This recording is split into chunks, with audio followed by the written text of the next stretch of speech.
So, yun. Super sariwa na Vespa, guys. So, super sports. Hindi siya super tech. So, ang super tech is naka-TFT gauge. So, yun ang pinagkaiba. So, 2021 model, pero year 2023 acquired. GTS 300 na super sports. Odo is 4,600 kilometers.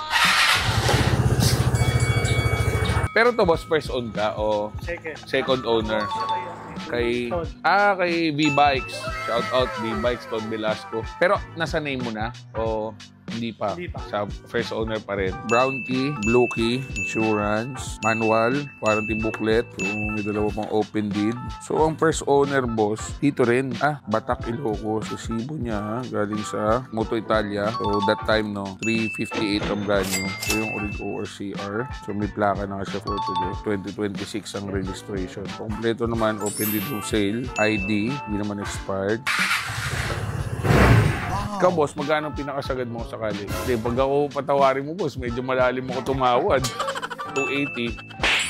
2021, acquired 2023 na Vespa GTS 300. So, naka-blackout na. Sobrang kinis naman. All goods. Galing naman kay V-Bike. Kompleto ng papel na check din natin. Tapos, yung plaka niya available na kay Moto Italia sa Green Hills. Fuel pump, kung di pa napapalitan, merong recall na may warranty. So, kahit tumagal na yun, kahit lagpas sa warranty na, so pinapalitan pa rin nila yung fuel. So, naka-restore siya hanggang 2026. So, may 1 year pa na restore. So, pag di na benta, gagamitin na lang natin. Boss, thank you. Done deal kami.